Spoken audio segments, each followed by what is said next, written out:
Video start करने से पहले एक छोटा सा सवाल कि आप ये वीडियो क्यों देख रहे हो। बताइए आप ये वीडियो क्यों देख रहे हो, अपने आप से पूछिए कि ये वीडियो आप क्यों देख रहे हो। चलिए मैं बताता हूं, क्योंकि आप चाहते हो कि लास्ट के जो सीयूईटी के 45 दिन बचे हुए हैं उनके अंदर मैं कुछ ऐसा प्लान फॉलो करूं, ऐसी स्ट्रेटजी बनाऊं जिसके कारण मैं 200 में से 200 स्कोर कर पाऊं, टॉप कर पाऊं एंड अपने ड्रीम कॉलेज तक पहुंच पाऊं। लेकिन एक इंटरेस्टिंग फैक्ट है, टॉपर्स जो होते हैं ना वो अपनी स्ट्रेटजी खुद बनाते हैं। मैंने बहुत सारे इंटरव्यूज लिए हैं, लिंक आपको डिस्क्रिप्शन में मिल जाएगी प्लेलिस्ट की, एंड आप पाओगे कि हर टॉपर ये बोलेगा कि मैंने अपनी स्ट्रेटजी खुद बनाई थी।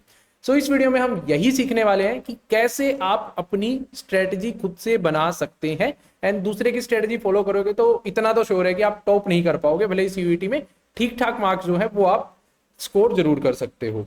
सो बिना टाइम वेस्ट किए स्टार्ट करते हैं। सबसे पहले दो चीजों को आप लोगों को ध्यान रखना है।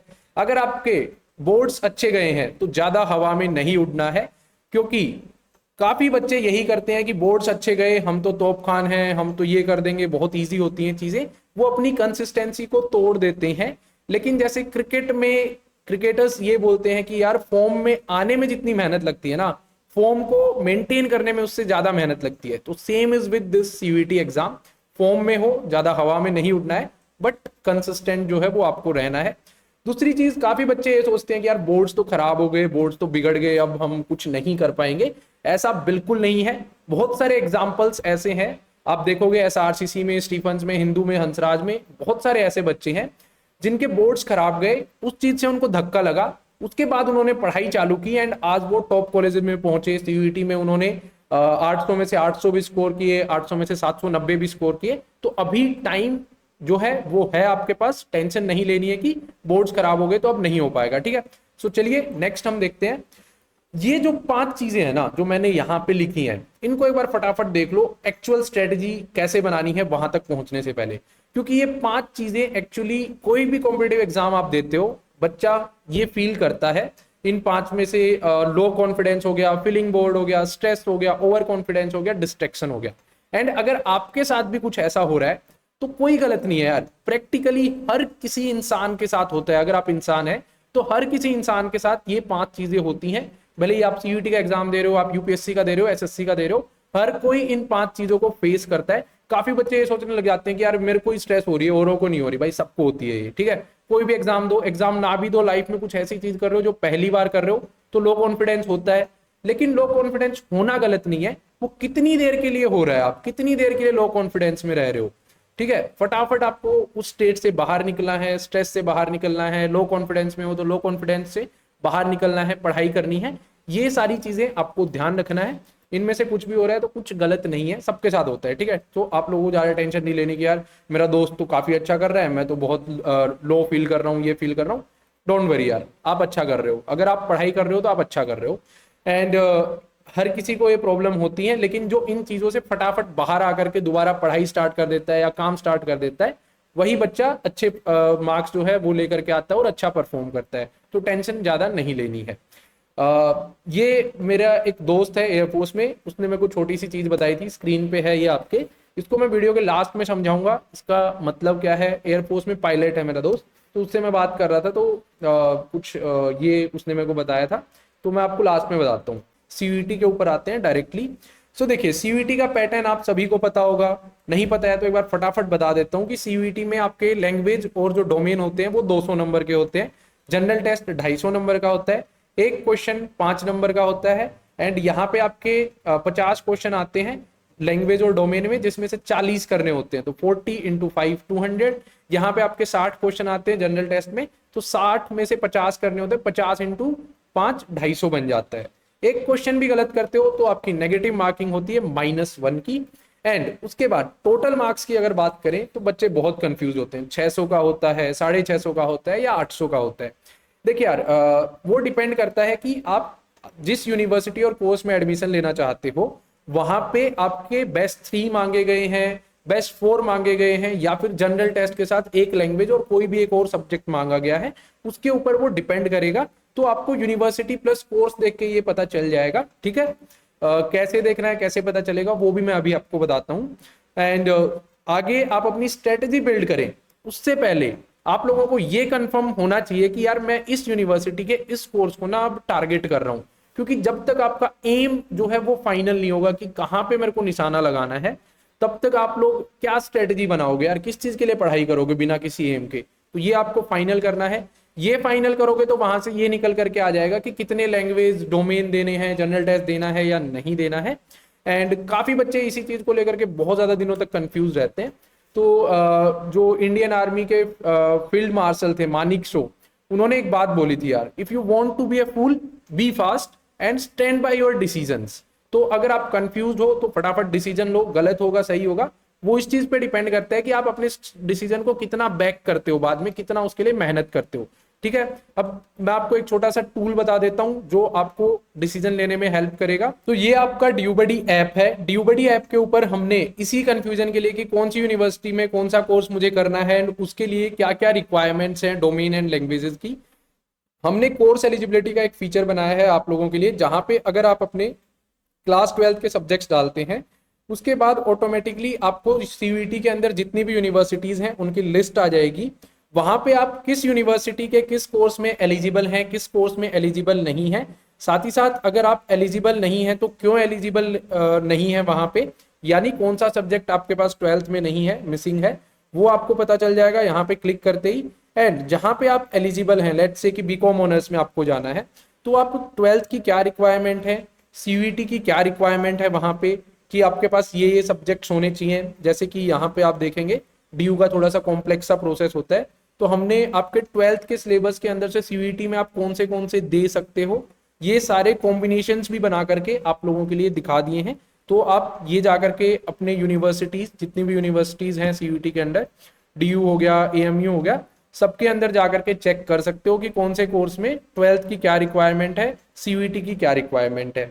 तो पहले वहां पे जाओ अगर अभी तक फाइनल नहीं है, एंड लिंक्स जो है वो आपको डिस्क्रिप्शन में मिल जाएंगी। ठीक है, सो अगर आपने इतना कर लिया है, डोमेन लैंग्वेज फाइनल हो चुकी है आपकी, यूनिवर्सिटी कोर्स फाइनल हो चुके हैं, तो अब आप रेडी हो अपने dream college SRCC, Stephen, Sindhu, Hansraj की लड़ाई लड़ने के लिए। कौन से कॉलेज को आप टारगेट कर रहे हो यार, कमेंट्स में जरूर बताना। ठीक है, जिस कॉलेज को आप टारगेट कर रहे हो ना, अगर आप कमेंट्स में बताओगे देन मैं क्या कर सकता हूँ, आई प्रे टू गॉड कि आपको वो कॉलेज जो है वो मिल जाए एंड आप वहां पे पढ़ाई कर रहे हो। तो कमेंट्स में जरूर बताना कौन सा आपका ड्रीम कॉलेज है। तो सबसे इंपॉर्टेंट चीज है कि आप लोग कैसे अपनी लैंग्वेज की, डोमेन्स की और जनरल टेस्ट की स्ट्रेटजी बनाएंगे। इनको मैंने अलग अलग क्यों रखा है, इसके पीछे रीजन ये है कि लैंग्वेज बिल्कुल नया होगा आप लोगों के लिए, क्योंकि ये सिलेबस आपने 12th में नहीं पढ़ा होगा, जनरल टेस्ट का भी 12th में आपने नहीं पढ़ा होगा, बट डोमेन्स ऐसे होंगे जिनका आपने 12th में 90 to 95% जो है सिलेबस कवर किया होगा। लेकिन यहाँ पे अलग अलग हम लोग डिस्कस करें उससे पहले आपको एक छोटा सा काम कर लेना है। हर एक डोमेन, लैंग्वेज या जनरल टेस्ट जो भी आप दे रहे हो, उन सबका ना एक एक प्रीवियस ईयर क्वेश्चन पेपर जरूर अटेम्प्ट करके देख लेना। उससे होता क्या है, आपको एक आइडिया लग जाएगा क्वेश्चंस का लेवल क्या आता है, आप कहाँ पे स्टैंड करते हो, एंड आपका सबकॉन्शियस माइंड भी उससे ट्रेन हो जाएगा कि हाँ यार ये वाला लेवल आता है, मुझे ज्यादा पढ़ना है, मुझे कम पढ़ना है। तो ये आपको जरूर करना है। उसके बाद आप अपनी स्ट्रेटजी में कि मेरे को इतना पढ़ना है, ये करना है, वो आप लोग करेंगे। सबसे पहले एक बार पीवाईक्यू जरूर देख लेना। ठीक है, अब हम अलग अलग लैंग्वेज और डोमेन वाइज या जनरल टेस्ट वाइज देखते हैं। सबसे पहले तीनों में आपको एक चीज करनी है, सिलेबस देखना है, क्योंकि बिना सिलेबस के क्या पढ़ना है वो आप लोग कंफ्यूज हो जाएंगे। तो पूरा सिलेबस एक बार देख लेना है, क्योंकि कुछ डिलीटेड सिलेबस भी है, कुछ आपका जो डिलीटेड सिलेबस के बाद अगर लैंग्वेज की बात करें तो बहुत सारे टॉपिक्स हैं जो आते हैं जो आपने सुने भी नहीं होंगे अभी तक। जनरल टेस्ट को भी आप लोगों को पूरा सिलेबस जो है वो देख लेना है। एंड अपकमिंग डेज में मैं लैंग्वेज और जनरल टेस्ट का जो सिलेबस है उसके ऊपर डिटेल्ड वीडियो भी लेकर के आने वाला हूँ, पूरा एनालिसिस करके आपको समझाऊंगा कि क्या आता है सिलेबस में, लैंग्वेज हो या जनरल टेस्ट। सो उसके लिए आप लोग चैनल सब्सक्राइब कर लीजिए। एंड ये वीडियो बनाने में यार बहुत ज्यादा मेहनत लग रही है, चौथा दिन है जब दोबारा से शूट कर रहा हूँ। सो प्लीज अगर वीडियो हेल्पफुल लग रही हो तो वीडियो को लाइक भी जरूर कीजिएगा। दूसरी सबसे ज्यादा इंपॉर्टेंट चीज, सिलेबस तो देख लिया कि भाई बहुत बड़ा है, अब सिलेबस में होनी चाहिए आपकी प्रायोरिटीज कि सबसे इंपॉर्टेंट चैप्टर कौन सा है, मेरे को उस इंपॉर्टेंट चैप्टर्स में कितनी ज्यादा और मेहनत करनी पड़ेगी। सबसे पहले आप लोगों को सिलेबस के बाद इंपॉर्टेंट चैप्टर्स का एनालिसिस कर लेना है। कहां से करेंगे एनालिसिस, चलिए वो मैं आपको बता देता हूँ। सो देखिए यार, आप तो सीयूईटी के पेपर की आज से तैयारी चालू कर रहे हैं, लेकिन हमने पिछले 1 साल से आपके सीयूईटी के पेपर में हेल्प करने के लिए ना बहुत सारी चीजें जो हैं वो बना रखी हैं। यहाँ पे क्या है कि आप देखेंगे सारे सब्जेक्ट सीयूईटी के आपको ड्यूबडी ऐप पे मिलेंगे, लिंक कमेंट्स में और डिस्क्रिप्शन में मिल जाएगी। लास्ट ईयर जैसे 2023 में ना इंग्लिश का पेपर 50 शिफ्ट में हुआ था, एंड हर एक सब्जेक्ट का पेपर 25-30 शिफ्ट में हुआ था। आप इकोनॉमिक्स की अगर बात करेंगे तो वो भी 25 से 30 शिफ्ट में हुआ था। हमने क्या किया कि हमने इनका चैप्टर वाइज एनालिसिस दे दिया आप लोगों को कि कौन सा चैप्टर कितना ज्यादा इंपॉर्टेंट है। तो यहाँ पे आप अपना जो एनालिसिस वाला पार्ट है ना, इंपॉर्टेंट चैप्टर्स वाला, उसको रेफर करने के लिए ड्यूबडी ऐप को डाउनलोड कर सकते हैं। ठीक है, हर एक सब्जेक्ट का मिलेगा आपको, आर्ट्स कॉमर्स एंड साइंस तीनों का। इस चीज को आप लोग यहाँ से देख सकते हैं। ठीक है, उसके बाद आपने एक बार एनालिसिस कर लिया, देन आपकी जो स्ट्रेटजी होनी चाहिए वो आप यहाँ पे देखेंगे कि कुछ ऐसे चैप्टर्स हैं लैंग्वेज और जनरल टेस्ट में जिनके अंदर आप डायरेक्ट प्रैक्टिस चालू कर सकते हो। जैसे कि आपका अनसीन पैसेज हो गया यार, जैसे कि आपका यहाँ पे हमने चैप्टर वाइज भी दे रखे हैं। जैसे कि आपका अनसीन पैसेज हो गया, उसके अंदर आपको कुछ बहुत ज्यादा नहीं पढ़ना है। अगर आप एक नॉर्मल इंग्लिश मीडियम स्कूल से हो तो आप डायरेक्टली इनको स्टार्ट कर सकते हो। उसके बाद कुछ आपका रीअरेंजिंग द पार्ट्स वाला सीन हो गया, चूजिंग द करेक्ट वर्ड वाला हो गया, तो आप जो है इनकी प्रैक्टिस जो है उसको डायरेक्ट चालू कर सकते हो इस टाइप के टॉपिक्स की। जनरल टेस्ट में भी कुछ ऐसे टॉपिक्स होंगे नॉर्मल सी, जो आपकी रीजनिंग आती है, छोटे छोटे मैथ्स के क्वेश्चन आते हैं, उनको आप डायरेक्ट चालू कर सकते हो। एंड उसके बाद कुछ ऐसे टॉपिक्स होंगे, इंग्लिश की अगर हम बात करें, तो कुछ ऐसे टॉपिक्स या कुछ ऐसे चैप्टर्स होंगे जिनको आपको एक बार सीखना पड़ेगा, फिर आप कंटिन्यू उनकी प्रैक्टिस कर सकते हो। एक बार ही सीखना पड़ेगा, जैसे डायरेक्ट इनडायरेक्ट स्पीच हो गया, आपकी जो वॉइसेस होती हैं वो हो गया, क्वेश्चन टैग्स हो गया। इनको अगर आप एक बार सीख लोगे, उसके बाद आप उसको फिर डायरेक्ट प्रैक्टिस वाले अपने सिस्टम में ला सकते हो कि हाँ अब सिर्फ इनकी प्रैक्टिस करें। और कुछ ऐसे चैप्टर्स होंगे आपके जनरल टेस्ट में भी एंड लैंग्वेज में भी, जैसे आपका सिनोनिम एंटोनिम्स, वोकेबलरी वाला पार्ट हो गया, आपके ईडियम फ्रेजेस हो गए। इन चीजों को आपको रेगुलर लर्निंग करते रहना पड़ेगा। एंड जनरल टेस्ट की अगर हम बात करें तो इसके अंदर आपका कुछ स्टैटिक जीके हो गया, करंट अफेयर्स हो गया, इस टाइप की चीजें जो है वो आपको रेगुलर लर्निंग करते हुए रहना पड़ेगा।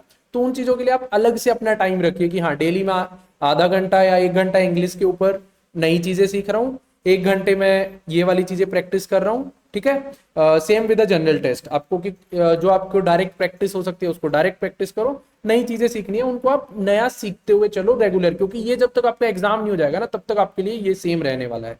अब हम आते हैं डोमेन्स के ऊपर। डोमेन के ऊपर आपने एक बार एनालिसिस कर लिया, अपने सिलेबस का इंपॉर्टेंट चैप्टर्स देख लिए, फिर आपको पता चलेगा कि यार कुछ तो डिलीटेड सिलेबस है हमारा, अब उसका क्या करें। यूट्यूब पे ना आपको वन शॉट वीडियो मिल जाएंगी हर एक डिलीटेड सिलेबस की, उनको देखो, डिलीटेड सिलेबस को कंप्लीट करो। ठीक है, ऑनलाइन एनसीईआरटी की बुक डाउनलोड कर लो, वो चैप्टर्स डाउनलोड कर लो जो डिलीटेड हैं, एंड साथ ही साथ जो अपना एग्जिस्टिंग सिलेबस है उसको रिवाइज आप करते रहो, क्योंकि ऐसा नहीं करना है कि 1 महीना पूरा इसको कंप्लीट करने में लगा दिया, इसको भूल गए जब तक आप। ठीक है, तो रिवाइज करते रहो, डिलीटेड सिलेबस को कंप्लीट करो। एंड साथ ही साथ जब आप ये दोनों चीज कर रहे हो ना, मान लो आपने डिलीटेड सिलेबस का एक चैप्टर किया, तो उसके चैप्टर वाइज पीवाईक्यूज ड्यूबडी ऐप में जाओगे तो यहाँ पे चैप्टर वाइज आपको मिल जाएंगे, उनके पीवाईक्यूज अटेम्प्ट कर लो। आप नए रिवाइज कर रहे हो फिर इसके आप अटेम्प्ट कर लो। अब यार दिन में कब क्या करना है वो आप अपने हिसाब से अरेंज कर लेना, क्योंकि टॉपर्स को अपनी स्ट्रेंथ्स एंड वीकनेसेस पता है। मेरे को सुबह पढ़ना अच्छा लगता है, शाम को पढ़ना अच्छा लगता है, मैं 1 घंटे में मतलब एक दिन में 4 घंटे लगातार पढ़ सकता हूँ, या फिर मैं ब्रेक लेके पढ़ता हूँ। वो सब आपको अपने अकॉर्डिंग अपने दिन को थोड़ा सा अरेंज करना है, लेकिन चीजों को आप इस फ्रेम में रख करके चलेंगे तो आप बेहतर अप्रोच से सारी चीजों को कवर कर पाएंगे। ठीक है, नेक्स्ट आप लोगों को एक चीज ध्यान रखनी है, काफी बच्चे क्या करते हैं ना कि लास्ट में अपना पढ़ाई करने का तरीका बदलने की सोचते हैं, यूट्यूब पे देख के कि नोट्स बनाओ, ये पढ़ो वो पढ़ो। बुक्स में अगर अभी तक आप अंडरलाइन करके पढ़ रहे हो, वहां पे आप पेंसिल से लिख रहे हो, पेन से लिख के पढ़ रहे हो, सेम तरीका रखो। लास्ट में चीजें चेंज करोगे तो बहुत मुश्किल हो जाएगी, क्योंकि जो आपके माइंड को आदत है उसको पूरा ही आप चेंज करने चले हो, ऐसा आपको नहीं करना है। नोट्स बनाते हो तो नोट्स बनाओ, बुक से पढ़ रहे हो बुक से पढ़ो, बहुत ज्यादा चेंज करने की जरूरत नहीं है, सेम रखो। क्योंकि सबकॉन्शियस माइंड में ना पैटर्न्स बन जाते हैं कि उस वाली बुक में यहाँ पे नोट किया था, यहाँ पे अंडरलाइन किया था, मेरे नोट्स में यहाँ पे चीज लिखी हुई थी, काफी क्वेश्चंस वहां से आपके ठीक हो जाते हैं। तो ज्यादा चेंज करने की कोशिश मत करना। और टाइमलाइन कुछ ऐसी रखना कि 30 अप्रैल तक, बहुत ज्यादा इम्प्रैक्टिकल भी नहीं रखना कि तुम 10 मार्च तक ही सब कुछ 10 अप्रैल तक सब कुछ कर लो, लेकिन 30 अप्रैल तक अपना डिलीटेड सिलेबस वन शॉट से देख करके कंप्लीट भी कर रहे हो, पीवाईक्यू जो है उनको प्रैक्टिस कर रहे हो चैप्टर वाइज को, साथ ही साथ जो आपका बिना डिलीटेड वाला सिलेबस है उसको रिवाइज कर रहे हो। हाँ, लेकिन वीकली आप लोगों को क्या करना है, पूरा एक आपके सब्जेक्ट का, लेट्स से फिजिक्स, केमिस्ट्री या फिर पॉलिटिकल साइंस या फिर बीएसटी, कंप्लीट एक टेस्ट आपको देते रहना है प्रीवियस ईयर, कंप्लीट एक टेस्ट प्रीवियस ईयर आपको देते रहना है पूरे सिलेबस का, भले ही थोड़ा बहुत सिलेबस कंप्लीट हुआ हो, नहीं हुआ हो, बचा हुआ हो, लेकिन कंप्लीट आप देते रहना, ठीक है। क्योंकि काफी बार क्या होता है ना, आपने सिर्फ चैप्टर वाइज दिए और आप लोग उसमें बहुत अच्छा परफॉर्म कर रहे हो, लेकिन जब आप सारे क्वेश्चंस को डिफरेंट चैप्टर वालों को एक साथ देखते हो उस टाइम पे आप लोग घबरा जाते हो, तो आपके माइंड को आदत पड़ जाएगी सारे क्वेश्चंस को एक साथ देख करके रिकॉल करने की, सोल्व करने की। तो वीकली एक तो करना ही है, 2 कर पा रहे हो तो ठीक है, हर एक सब्जेक्ट का एक पूरा मॉक आप लोग दे रहे हो 30 अप्रैल तक, ये आप लोगों को ध्यान रखना है। ऐसे कर सकते हो कि मंडे को आपने फिजिक्स का देना है, ट्यूसडे को केमिस्ट्री का देना है, मैथ्स का फिर वेंसडे को देना है, इंग्लिश का अपने थर्सडे को देना है। इस टाइप से आप लोग एक एक दिन रख सकते हो। एंड आपकी जो डेली लर्निंग की प्रोसेस है उसको आपको कंटिन्यू रखना है, भले ही जनरल टेस्ट में हो या इंग्लिश में हो, वो आपको कंटिन्यू रखनी है। 30 अप्रैल तक ये वाली चीजों को आप फॉलो करते हुए चलो। हाँ, जैसे ही 30 अप्रैल, मैं 30 अप्रैल के बाद 4-5 दिन का बफर भी आप लोगों को रखने के लिए सजेस्ट करूंगा कि 30 अप्रैल से 5 मई के अराउंड तक मैं ये सारी चीजें कर ले रहा हूँ। जैसे ही 5 मई के अराउंड का टाइम स्टार्ट होगा 5 मई का, फिर आपको प्रीवियस ईयर ज्यादा से ज्यादा सोल्व करनी है। ज्यादा से ज्यादा का मतलब जो है वो मैं आपको समझा देता हूँ। सो ज्यादा से ज्यादा का मतलब ये है कि यार देखो, अब इकोनॉमिक्स की बुक्स जो है बहुत बड़ी तो है नहीं एनसीईआरटी की, उसके अंदर आपसे लास्ट ईयर एनटीए ने क्या करा, ये 25 से ज्यादा सेट्स में क्वेश्चन बना करके उन्होंने अपने एग्जाम में दे दिए। तो आपको जाने से पहले कोशिश करनी है, एग्जाम में जाने से पहले, कि मैं वो सारे सेट्स को सोल्व करके जा रहा हूँ। कुछ आप यहाँ पे सोल्व कर लोगे, वीक में एक कर रहे हो तो 4-5 आप यहाँ पे सोल्व कर लोगे, या 7-8 यहाँ पे सोल्व कर लोगे। बचे हुए आपके 5 मई से लेकर के 15 मई 20 मई कभी भी आपका एग्जाम हो सकता है अभी के अकॉर्डिंग। तो उन दिनों में फिर बचे हुए सारे सेट्स को कंप्लीट करना है प्रॉपर एनवायरमेंट बना करके कि हाँ अब मैं एग्जाम में बैठा हूं। अगर ऑफलाइन होता है तो इसके साथ ओएमआर प्रिंट करा के उसको फिल करना है, लेकिन प्रॉपर आपको एग्जाम देना है, ठीक है। ये आपको 30 अप्रैल और 5 मई के बीच में स्टार्ट कर देना है। एंड डेली के एक दे रहे हो, 2 दिन में एक दे रहे हो, वो आपको करते हुए चलना है। रिवीजन आपको करते हुए चलना है, ठीक है। सबसे इंपॉर्टेंट चीज मॉक्स और प्रीवियस ईयर के बाद होती है आपका एनालिसिस, कि कौन सा चैप्टर में मेरी गलतियां ज्यादा हो रही हैं, कौन से चैप्टर में मेरी गलतियां कम हो रही हैं, कहाँ पे मैं कैसा स्टैंड करता हूँ। एंड सिंपल सी ट्रिक यही है, जहां पे गलतियां ज्यादा हो रही हो उस चैप्टर को फिर से एक बार रिवाइज करो, उसके ऊपर थोड़ा सा फोकस दो, उसको फिर से यूट्यूब से पढ़ो, कहीं से भी पढ़ो। एंड जहां पे गलतियां कम हो रही है उसको रिवाइज करते रहो। अब हमने एनालिसिस के लिए भी आपके पास ड्यूबडी में एक फीचर लगा रखा है।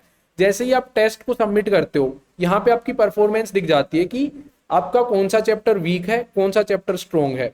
तो जो चैप्टर आपका गुड आता है या स्ट्रॉन्ग आता है उसको जस्ट रिवाइज करते हुए चलो। जो चैप्टर आपका वीक आता है ड्यूबडी ऐप पे आप जैसे ही सबमिट करोगे उसको आप लोग फिर से ज्यादा ध्यान देकर के पढ़ाई करो, ठीक है।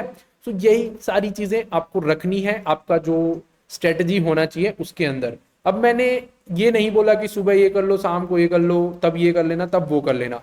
अपनी स्ट्रेंथ्स, अपनी वीकनेसेस, उनके हिसाब से आप बाकी चीजों को अपने आप से बनाओ यार। हाँ, लेकिन हमने आपकी बहुत सारी प्रॉब्लम्स हमारे ऐप के जरिए सोल्व कर दी हैं। भले ही आपका चैप्टर वाइज कौन सा इंपॉर्टेंट है वो एनालिसिस हो, या फिर एग्जाम देने के बाद जो काफी बच्चे मिस कर देते हैं कि मॉक्स का एनालिसिस, क्योंकि बहुत बोरियत वाला काम होता है वो आपको एनालिसिस भी हमने ऑटोमेटिक करके दे दिया है। उसके अलावा बहुत सारे क्वेश्चंस यहाँ पे दे दिए हैं, चैप्टर वाइज क्वेश्चंस यहाँ पे दे दिए हैं। तो इन सारी चीजों का आप यूज करो। एंड एक छोटी सी बात बताता हूँ, 7-8 पेपर के बाद आप देखोगे ना बहुत सारे क्वेश्चंस रिपीट होने लग जाते हैं। इसका रीजन ये है कि एनसीईआरटी की बुक बहुत छोटी छोटी होती है यार, और उसके अंदर से कोई बंदा 10 पेपर बना लेता है तो 11वां पेपर क्या बनाएगा। उनको एनटीए क्या करता है, 2 क्वेश्चन उससे डाल दो, 2 क्वेश्चन उससे डाल दो। तो आप अगर ये सारे क्वेश्चंस प्रैक्टिस करके जाते हो तो बहुत ज्यादा रिपीट यहीं से आपको देखने को मिल जाएगा।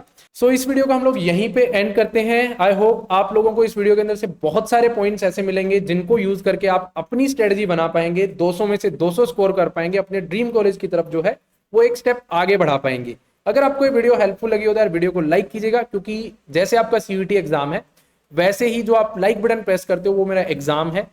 मैं भी 5 से 6 दिन एक वीडियो को पूरा प्लान करने में लगाता हूँ, जो अच्छी वीडियो, डिटेल वीडियो लेकर के आता हूँ। एंड अगर आपको वो पसंद आता है तो मेरे को काफी अच्छा लगता है कि हाँ यार मैं कुछ और ऐसा ही लेकर के आऊँ। तो प्लीज अगर आपको ये वीडियो पसंद आई हो तो लाइक करना, और ड्यूबडी चैनल को ऐसी ही इन डिटेल्ड वीडियोस के लिए सब्सक्राइब कर लीजिए। अभी लैंग्वेज के एनालिसिस, चैप्टर वाइज वेटेज के एनालिसिस, जनरल टेस्ट एंड का सिलेबस एंड इंग्लिश का सिलेबस, बहुत सारी चीजें आने वाली है। तो अगर सब्सक्राइब नहीं करेंगे तो वो सब मिस हो जाएगा। तो सब्सक्राइब फ्री है, क्लिक कीजिए। एंड मिलते हैं आपसे नेक्स्ट वीडियो में।